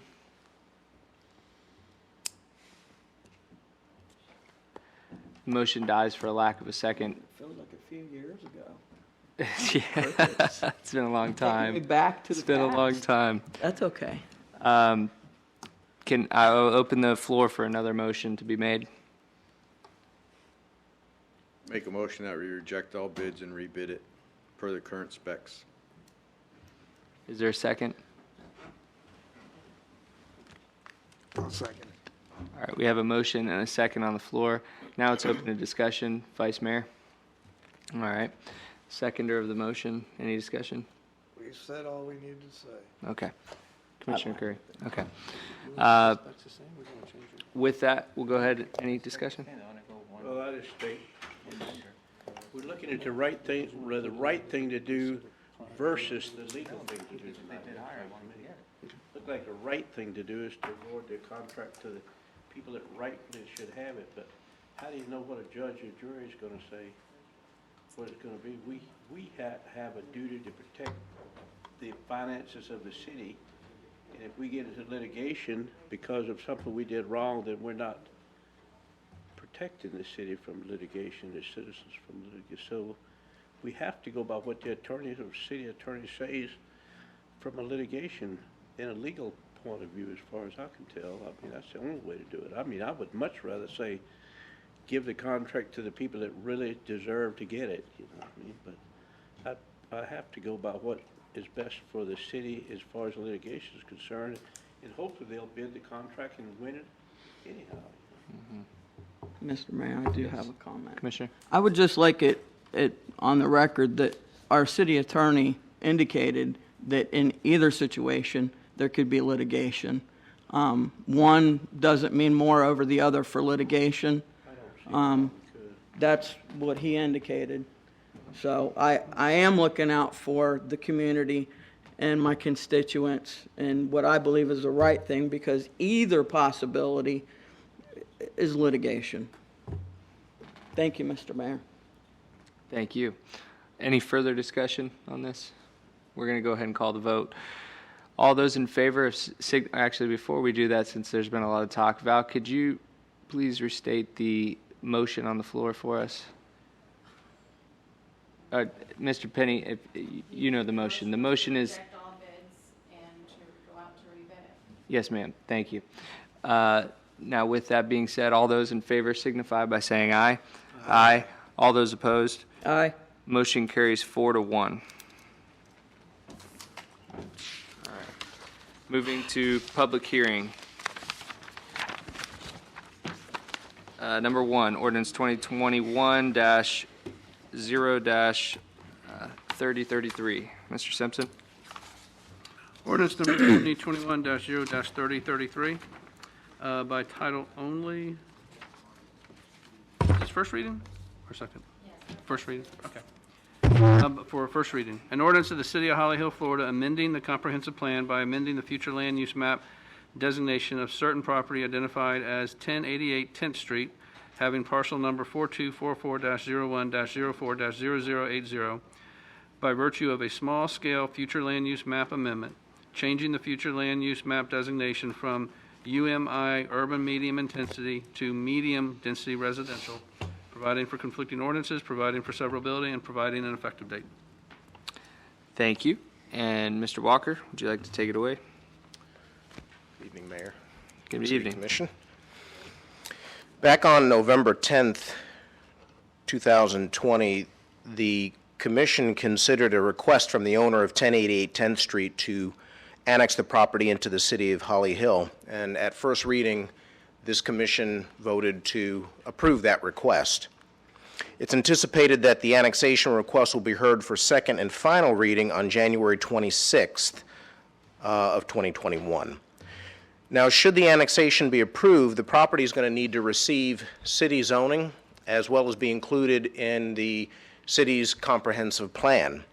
So the request this evening is to consider an ordinance enacting a small-scale future land use map amendment from UMI, which is Volusia County's designation for urban medium intensity, to the city's MDR, or medium density residential future land use, and a rezone from R5, which is Volusia County's urban single-family residential, to R6, which is our low-density multifamily residential district. And this is for a property that is approximately 9.4 acres in size. And this is actually going to be, it's two motions. So one is going to be for the future land use, and then the other motion would be for the rezone. I still have to read the title to the rezone. Okay. Project information and a table showing the zoning and future land uses surrounding the property in question have been included in your staff report. There's a lot of information there, so if you have questions, I can go through that in more detail. One of the things that we also look at carefully with regard to a comprehensive plan amendment are facility impacts. So we look at the impacts to water, sewer, traffic, solid waste. In this case, because it's residential, we look at the impact to schools. And we look at those impacts and what they would be under the current future land use at its most intense development versus what it would be under the proposed future land use under its most intense development. So when we look at those, we say, okay, what are the differences in the impacts to our facilities? Are they greater? And if they are greater, does the City of Holly Hill have the capacity to serve that development? And are we willing to do so? So a detailed site analysis also has been included in your staff report addressing those questions. And the bottom line is that the city does have capacity to handle any increased impacts. Also, when considering a comprehensive plan amendment, Florida statute requires that they be looked at to determine whether or not they discourage the proliferation of urban sprawl. Staff looked at this issue and determined that the amendment does not represent things like leapfrog development or premature development, or in short, things that would be classified as urban sprawl. Probably the most important thing that we look at is whether or not the request is consistent with the comprehensive plan. So one of the things that we break down are the goals, the policies, the objectives in the comprehensive plan, and we say, does their request violate any of those? In your staff report, I've addressed several comprehensive plan policies that have a direct bearing on this request, and it's staff's opinion that the request is consistent with our comprehensive plan. Next, we look at the zoning. The applicant's requesting R6 zoning. So we have to ask, okay, is what they're requesting something that makes sense? Is it appropriate for the area? The R6 zoning district permits multifamily development, but it does restrict the density of that development on the site to 12 dwelling units per net buildable acre. Now, although that is more intense than what's currently permitted on the property, the density is considered compatible with the surrounding residential zoning categories that all within their descriptions have medium or high-density development as part of their stated purposes. So staff's opinion is that the requested R6 zoning category is appropriate and compatible, and it's also compatible with the medium-density residential future land use designation. Now, to be clear, the board needs to understand, the commission needs to understand that the medium-density future land use allows up to 19 dwelling units per net buildable acre. But based on the zoning category requested, they're restricted to 12 dwelling units per net buildable acre. But if you approve the medium density residential future land use, an applicant can come back and request a zoning category that allows a greater density than 12 dwelling units per net buildable acre. And since that request would be heard via a quasi-judicial process and not as a matter of policy, you would need to have a really good fact-based reason to deny that request to go to the higher density of 19 dwelling units per net buildable acre. So the future land use that they're asking for allows 19 dwelling units per net buildable acre. The zoning category that they're asking for allows 12. So there's a lot of detail in your staff report. I've quickly hit the highlights. I can discuss in further detail if you have any questions or concerns.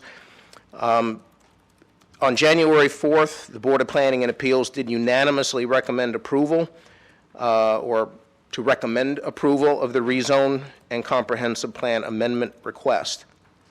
So based on that, staff recommends adoption of the proposed ordinance enacting a small-scale future land use map amendment from UMI, urban medium intensity, to MDR, medium density residential. And then the second motion or request would be a rezone from R5, urban single-family residential, to R6, low-density multifamily residential, for approximately 9.4 acres located on the northeast corner of the intersection of 10th and Vine Streets, and more specifically known as 1088 10th Street. That concludes my presentation. Good time. Brian, can I ask Well, a quick he question? could have ran it if Did you- I was gone, so. Mayor, can I ask a quick question? Yes. Brian, did your presentation, you included both the comp plan and the zoning into your entire presentation? Yes. Mayor, would you like me to go ahead and read the Yes. zoning one, Title II, so then you can vote on them? Yes, please, so we can vote on both of them at the same time? Two votes. There are two votes, but Two different. One presentation, two. one presentation, two votes. Perfect, thank you. Ordinance number 2021-0-3035, by title only for first reading. An ordinance of the City of Holly Hill, Florida, amending the, that's comprehensive plan. All right. That's the second one? That's a separate one. Yeah. So I read the zoning one first? I need to read the comprehensive plan one, okay. An ordinance of the City of Holly Hill, Florida, amending the comprehensive plan by amending the future land use map designation of certain property identified as 1652 North Nova Road, having parcel number 4242-40-40-0160. Second one, too. That's the Skipping next. ahead again, Scott. That's the Skipping next ahead? item. Last time you weren't ahead enough, now you're too far ahead. Okay, oh, my bad. So are we on 33? Yeah, 33. You read 33, 3034 is right underneath that. 3035. No, There no. is no 3034. Not on our agenda. Not on mine. 3034 right there. 3035, and then there's 3034. Yeah, 3034 is on there. It's like halfway through. Mine says 30. Oh, okay, no. Mine goes from 3033 to 3035. It's all in that same Yeah. item I- one. Okay, so I can read from here? This one? This one? Yeah, 33 and then 34. But no, it's not 35. No, That's, 33 and 34 are in the same paragraph. Oh, it's all lumped into the same one. it's all in the same, Oh. item, same item. Okay, my bad, okay. Now I got it. Now I know what you did. Because I scrolled down to the actual ordinance, that's why I only got that one. Okay. Ordinance number 2021-0-3034 by title only for first reading. An ordinance of the City of Holly Hill, Florida, amending the land development regulations by amending the official zoning map to designate the property described in Exhibit A from R5, urban single-family residential, to R6, low-density multifamily district, providing for conflicting ordinances, providing for severability, and providing an effective date. Thank Sorry you. about Thank you, Mr. Simpson. Is there anything further to add, Mr. Walker? Oh, clerk, city clerk? Yep. Will you read ordinance 3033 first? Yeah. Yes. I read that first, and then I just read 3030. And then 34. So that way we can have, I'm in joy. that way we have two motions. That you read 3035. You had 3033 20 minutes ago. No, back up before Mr. Walker got up. He read the 33 into record, and then we backed up. That's okay. No, thank you. Hey, I'm so confused. it's always best to throw on the brakes here, make sure we got it all going. But I think we're good to go now. And Mr. Walker, do you have anything further to add to that presentation? No, sir. All right. So with that, are there any questions for staff? Okay. Are you the applicant? Okay. Would you like to come up and have time? Okay. It's fine if I don't. Just state who you are and who you represent for the record. Good evening, Joey Posey, 420 South Nova, attorney for the applicant, and I'm available for questions. And we had a great planning board meeting, and I met with some of the neighbors there, and they're good folks, and we're trying to do right by them too. So if there's anything that I can help bridge that gap for you guys in terms of what we're planning, it's still really early, but we're here for you. So just let me know if there's any questions. All right. Thank you very much. Are there any questions for the applicant? Okay. With that, we're going to go ahead and open this up to public comment. Is there anyone in the audience that would wish to speak on this item tonight? Seeing none, I'll close public comment, and I'll entertain a motion on the floor. And We making a motion for 33? let's 3030 first. can we do both of them? No, I would No, vote separate? on them separately, since Okay, it's two separate all right. items, but you had one presentation. So I'll look for a motion for approval on 3033. All right, we have a motion. Do we have a second on 33? Second. All right, we have a motion and a second. Any discussion needed? All those in favor signify by saying aye. Aye. All those opposed? Motion carries unanimously. Now can I have a motion for approval on 3034? Second. We have a motion for approval and a second for 3034. Is there any discussion needed? All those in favor signify by saying aye. Aye. All those opposed? Motion carries unanimously. Thank you. Mr. Walker, or Scott, 2021-0-3035 now. Okay. You're on the right one now. And 3036. Okay, and 36. Ordinance number 2021-0-3035. An ordinance of the City of Holly Hill, Florida, amending the comprehensive plan by amending the future land use map designation of certain property identified as 1652 North Nova Road, having parcel number 4242-40-40-0160 by virtue of a small-scale future land use map amendment, changing the future land use map designation from MXZ mixed-use zone to general commercial, providing for conflicting ordinances, providing for severability, and providing an effective date. And ordinance number 20-21-0-3036. An ordinance of the City of Holly Hill, Florida, amending the land development regulations by amending the official zoning map to designate the property described in Exhibit A from I-1 Light Industrial to CC1 Commercial Corridor District, providing for conflicting ordinances, providing for severability, and providing an effective date. Thank you, Mr. Simpson. Mr. Walker? That concludes my presentation. This is almost identical to what we just considered, except it's a different property, and they are going from different land uses and zoning categories. But the situation is the same. Back on November 10th of 2020, the commission met to consider whether or not they would approve, or you would approve, a request for annexation in first reading, and that request was approved. So in order to have them come into the city fully and be annexed, they'll be back before this commission on the 26th for consideration, and if that happens, they're going to need to receive city zoning as well as be included in the City of Holly Hill's comprehensive plan.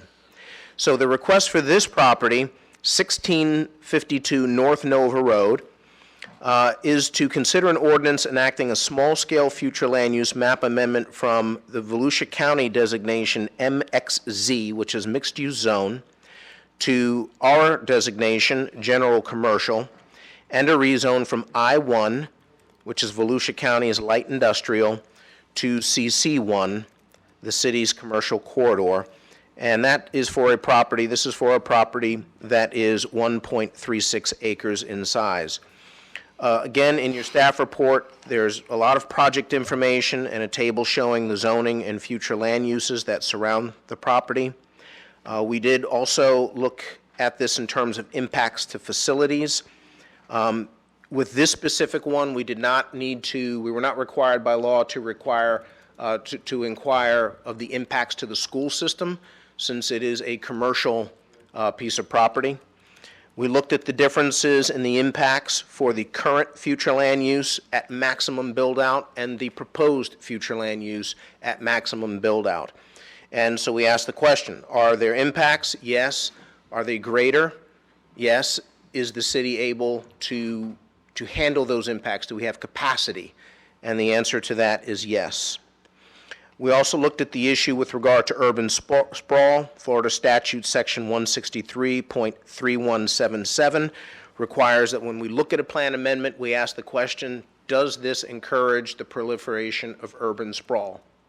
So that was done, and staff can confidently answer that the amendment does not represent things such as premature development or leapfrog development or any other type of development that would be classified as urban sprawl. Another major question has to do with the comprehensive plan.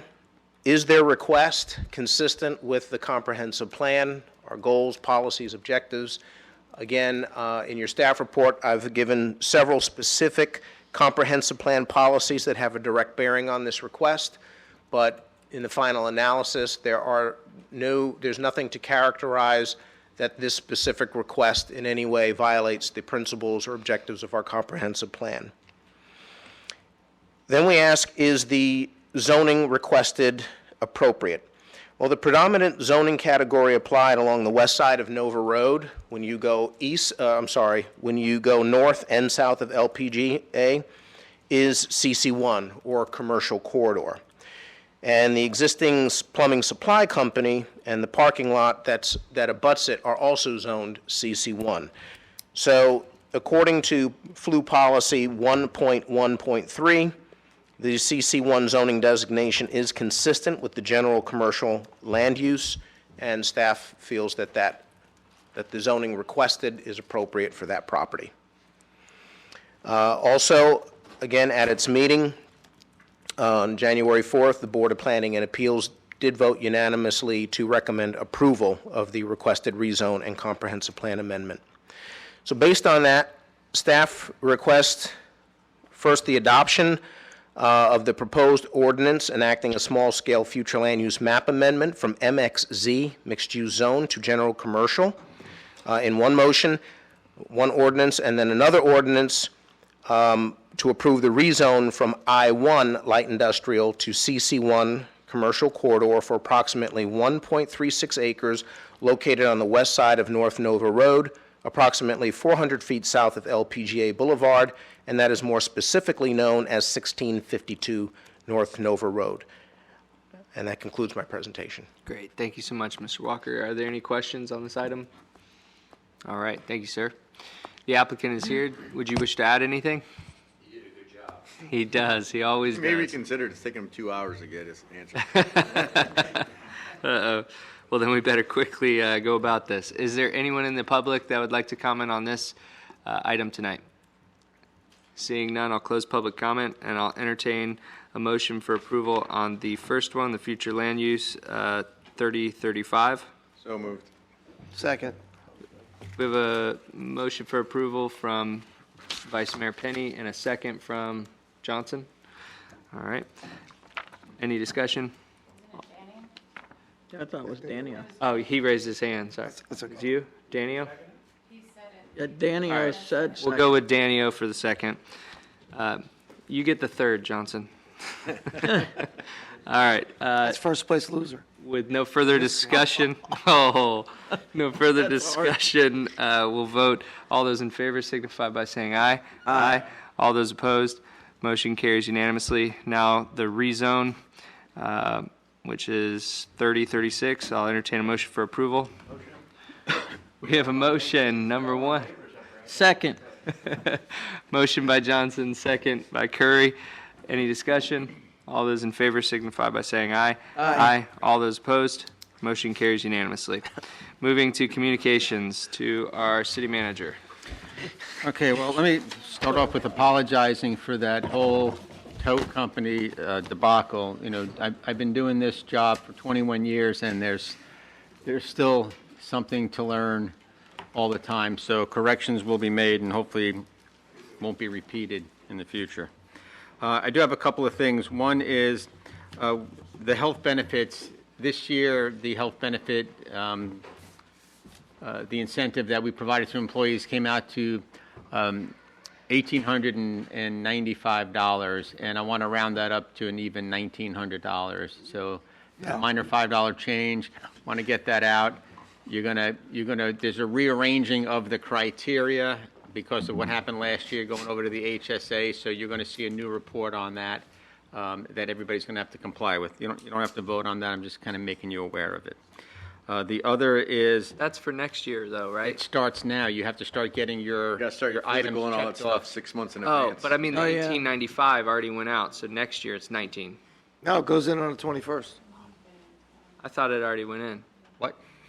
The 1895 contribution to the HSA. Was what you received this year. Yeah. Next year, Next you'll year get will be 19. 1,900 Okay. if you meet all that criteria. Okay. Okay? Good? Yes, I didn't, that's fine, go ahead. Okay.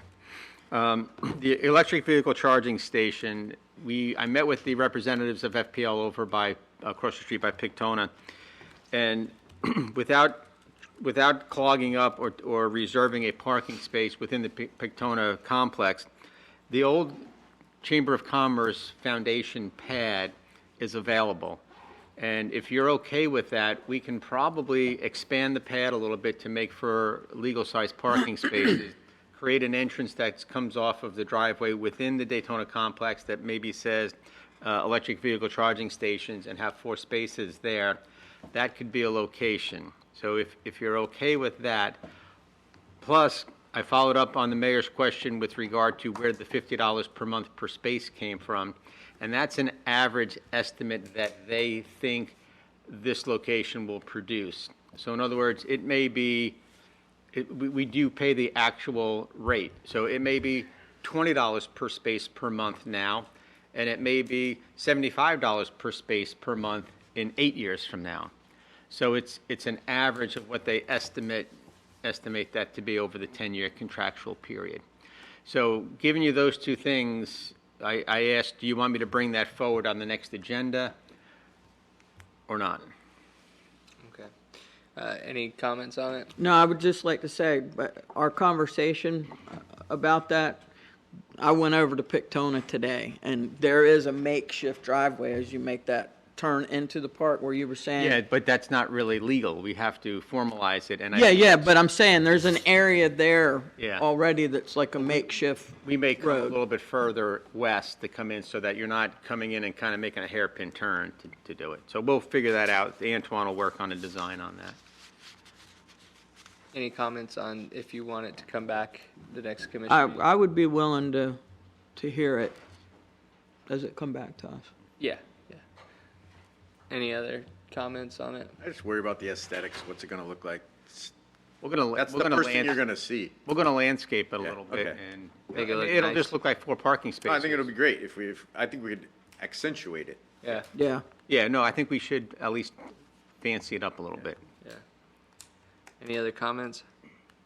All right, I'm okay with it coming back as well, so you have consensus. Okay. I'm not saying I'm going to vote for it, but Right. The Alabama comment about, that came up earlier at the meeting, creating a dead end, we just can't do that. right. So, I was wondering if we. One thing I was going to comment on that, and the lady left, Lady left. but one of the things we bought tonight was 2 discrete cameras, so we can Yeah. see that they're really not going 80 Yeah. miles an hour down that road. Yeah. But that might help the problem just for that. Yeah. Yeah.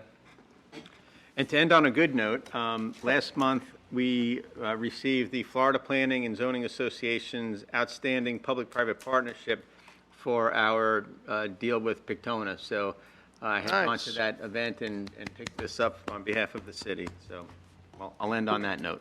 That's great. Oh, yeah. You got some more things there. Oh, yeah. Public Works reorganization Correct. and I started out with my handwritten notes rather than my printed notes. In your agenda packet, there's a reorganization of the Public Works Department. What that basically is doing is vacating the position that Walt Smyser held. It'll still be on the org chart, but it will be held as vacant until sometime in the future when the department may be reorganized again. And it moves Steve Youngst up to a manager's position. It's not quite a deputy, but it's a manager's position. And it moves Sean Hebert up to a field supervisor's position. And we move both the collection and the distribution teams under Sean, so he's taken on more responsibility. Both of these guys have really stepped up with the responsibilities that Antoine has given them. And I think they're well deserving of it. They'll move up to the minimums of that new pay grade. They're probably $10,000 wage increases because of these new responsibilities and the job descriptions. So I wanted to present that to you so that you understand there's been a reorganization. And then the last thing I had was the State of the City breakfast on the 21st. It's $25 for the breakfast. I wanted to know if the city commission wants the city to pay for the breakfast on behalf of the commission members and on behalf of those department heads that would like to attend. We also typically pay for the citizen and the employee of the year. So I wanted to throw that out and get your thoughts on it. yeah, I'm in favor of that. Is there any objections to doing that? Do you need a motion, a formal motion? I think we should have a motion Okay. for that, yeah. I don't see any difference between a League of Cities meeting and this. Yeah. I'll make the motion. Okay. We have a I'll motion. second it. We have a motion and a second Although I'm not going to be there. to pay for those specified by Not to save 20. Mr. Forte just now. We will open this up to the public. Is there anyone in the audience that would like to speak on this item, this motion? Seeing none, we'll close public participation. Any discussion? All those in favor signify by saying aye. Aye. All those opposed? Motion carries unanimously. All right, thank you, Mr. Forte. Mr. Simpson? No more comments, I talked enough. All right. Mrs. Manning, you were busy tonight. I'm sorry we worked you. Yeah, we really worked you tonight. I just want to remind you that under your comment, you have citizen of the year. Yes, ma'am. Thank you very much. And I'll bring that up right now. So Citizen of the Year, we batted around some ideas, and I know this is crazy, but I'm going to throw out one new one at you guys, and I want you to listen to this. After I contemplated the other ones already. I know, but hear me out. Hear me out. A young lady who is very, very active now in our community and has done a lot through COVID, cleaning up our city. She came up tonight. I didn't know she was going to be here, and I'm glad she's not here now, so I could talk about her. But she's done a lot, and she started the Holly Hill Eco Group and has put together a lot of people there. They have done monthly cleanups in the park and go out, and she organizes it all. She's met with Mr. Forte and met with Chief Aldridge and Deputy Chief Miller. She makes sure everybody's safe in case there's any needles to pick up. She goes the extra mile, and I was fortunate enough to have time on Saturday to go and join her. We went through, and I will say, it was an experience, and I would suggest if you could find time trying to get to one, any commissioner wants to do it, because believe it or not, it was pretty eye-opening, the amount of stuff that I found, that especially in the little, I don't know what you call it, gully or whatever next to the pier. What's that? Where the drains go? Just to the north. Yeah, I mean, there was so much stuff in there that had washed up. I found shoes, I found flip-flops, I found broken bottles and all kinds of stuff. So anyways, they do a good job cleaning up over there, and they just do it. They absolutely don't want recognition. They just want to do positive things in their community. So because she's the one that puts that on, I think it would be a cool recognition for her. It's starting to gain steam. This last one, I think we had 10 people there. So each time they pick up 1 or 2 people. So, it could just go to better our city and maybe bring a little bit of attention to her. That will bring more attention to all of that. So that would be my choice for it. But, none of us can come up here and bat on anybody else's comments. So if anyone else has someone else, yeah, she was Mr. here. Mayor. Yeah, the young woman. Yeah. It's Ariel Kavanaugh. Yeah. My neighbor actually joined up with her a couple of months ago and helps do the cleanings, but she was telling me all about it. And this young lady actually began this on her own. She was going out on her kayak doing it and tried to get this little kayak group together, but I don't know how well that worked or didn't work.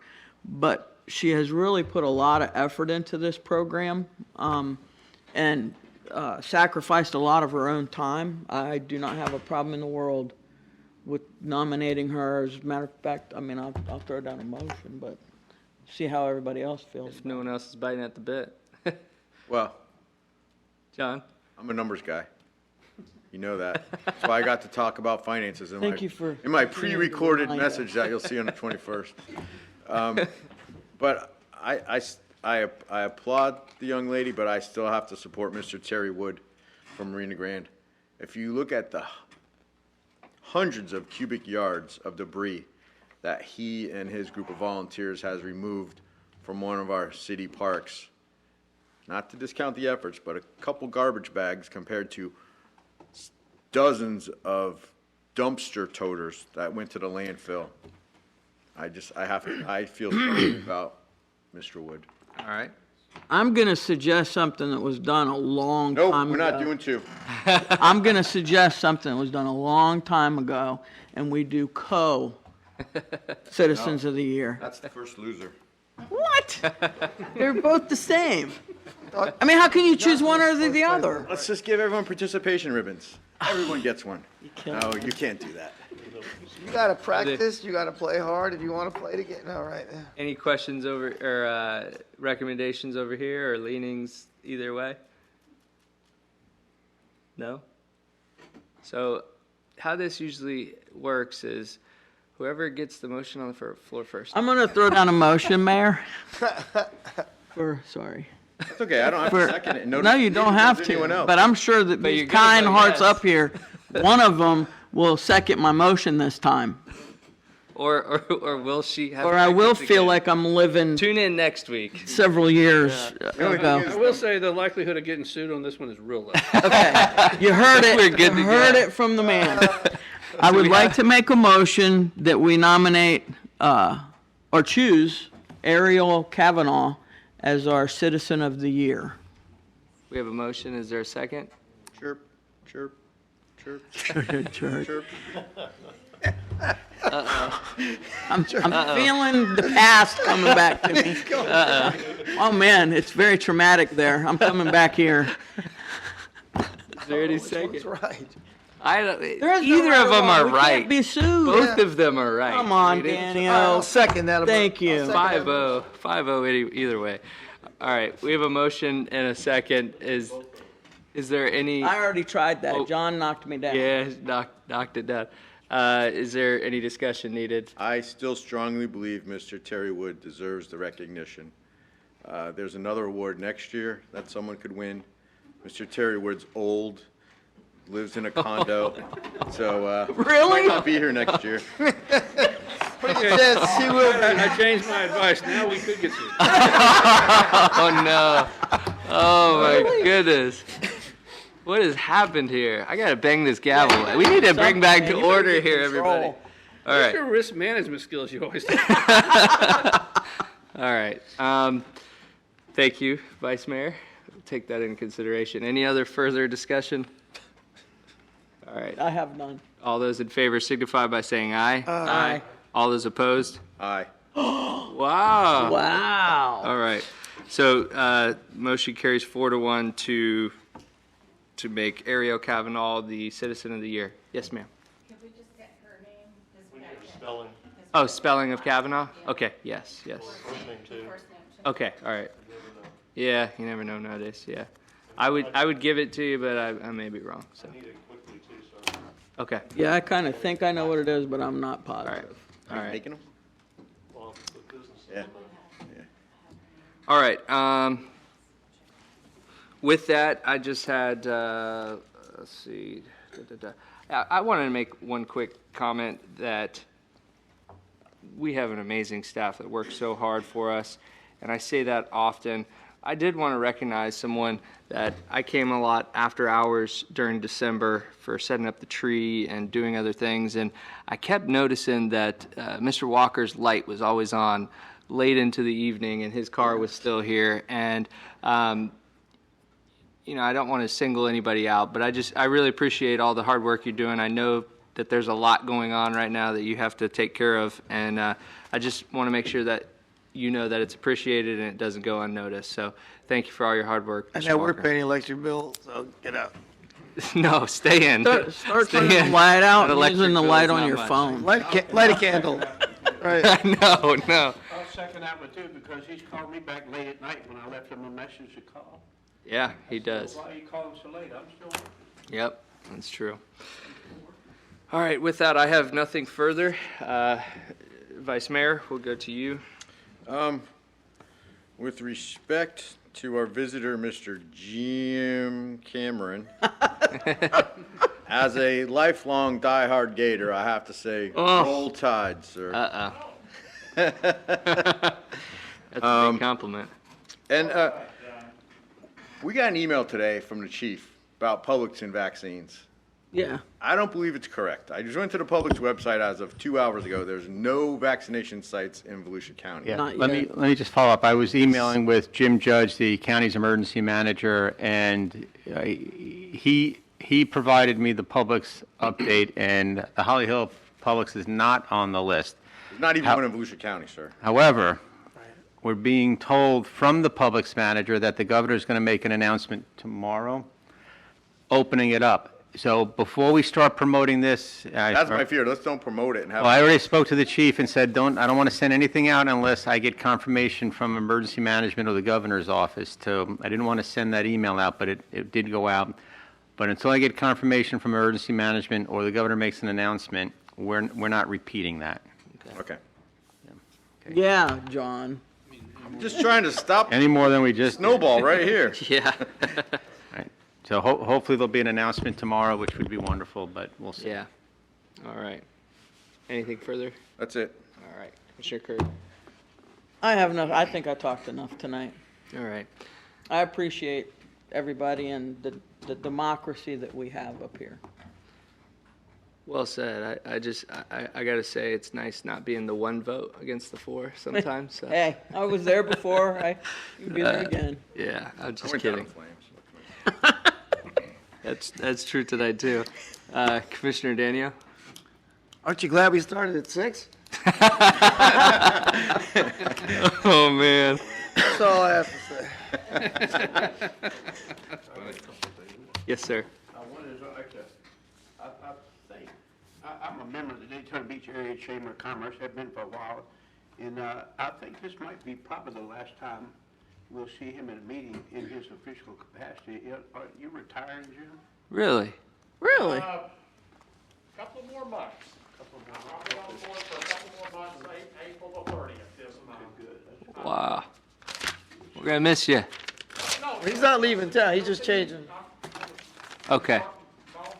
Different role. Okay. Got something else brewing. He's got a little while yet. There we go. Okay. Might be back. And another thing is too, I did get the COVID shot last week and it's safe because I had a bit of a congestion problem, like plugged up sinuses and all. And I didn't get it for that, but it cleared that up. Or something did. It might have Maybe it was the 12 hours you wait in the line. But I said, so it is a safe thing because I'm still around because last week I got it. I've been close to a week now. And so it is a good thing. And also another thing is I took a tour. I requested I had to do like a presentation for the Public Works. So I requested the city manager and Antoine let me have a tour. And I was very much impressed. There's a lot of things in Public Works I didn't know about. How they maintain the water quality, the water pressure. They take care of all the wastewater, the sewage, and the sludge, and take care of the tanks, equipment. And then it showed me a lot of different projects they had done or overseen, like the boat dock, the little walkway, and the restrooms down at Ross Point. It's just amazing the things they did last year. So don't take Public Works for granted. They work 24/7 too. They support the fire department. They support the police department as well. Mark Giuliani The said. water department, the bowels. Mark Giuliani said that they take care of the bowels. Yes, I want to see what all it's this is. true. Showed me around it. I was there so far. Very impressive. We went a couple And years. that actually brings up a good point. About a month ago, Mr. Forte and I talked about it, and I actually asked for a tour as well and said it might be beneficial for all of us to do it because the last time we did it was when you and I got sworn in 2016. We all went back then. So I would be interested in doing it again with the commission as well because a lot has changed since that time. So. The one thing that impressed me more than anything else is how they have automated. They come in this automation. It'll turn hours of work into minutes of work. Yeah. They don't have to go out to the well fields. They don't go out to things. They see it. They can see it on the computer what it's doing. So to save them so much time. Whatever they spent on that, it was well spent. Very long-term loan. 300 and something Oh, $1,000. we're leasing that system now, if you remember. Yeah, we voted on that. Oh, and I had one thing I forgot. Okay, after he's done. Yeah. And the other thing I have is my other first, second, and third. My little grandson had an invite to play baseball on a national tournament. Oh, wow. He was the only one that represented Central and North Florida. They had 3 kids from South Florida played, and others from California, New York, Michigan, Tennessee, and all. That's awesome. I said, well, we'll go in there with all these good kids. They didn't play by age groups. They played by graduation. You'd be surprised how many kids is held back for 2028. Wow. He was playing against a 13 and 14-year-old. Wow. So I figure he'll go in there on the first day of the year, and he'll maybe possibly could win a game out of this whole tournament. So he went right up to Friday, Saturday, and Sunday over Boom Box Stadium where Joe invented. And they went all the way to the end. In the very last batter in the very last inning, made a hit to center field, and the runner got in and he won the tournament, the whole tournament. Nice, nice. Amazing. That's great. National tournament, so get your kids interested in baseball. Oh, yeah. They will be. They have no choice. I even had a meeting with the city of Ormond, a lengthy meeting this week about how the Ormond can improve on the kids' baseball because of some of the snags they're having in Ormond with it. Mhm. So it's gonna get better. All right. Go ahead. Thank you, Commissioner Yeah, I Johnson. just want to real Commissioner quick, thank you, Chief. Thank you for allowing me to use your office. You weren't aware of it.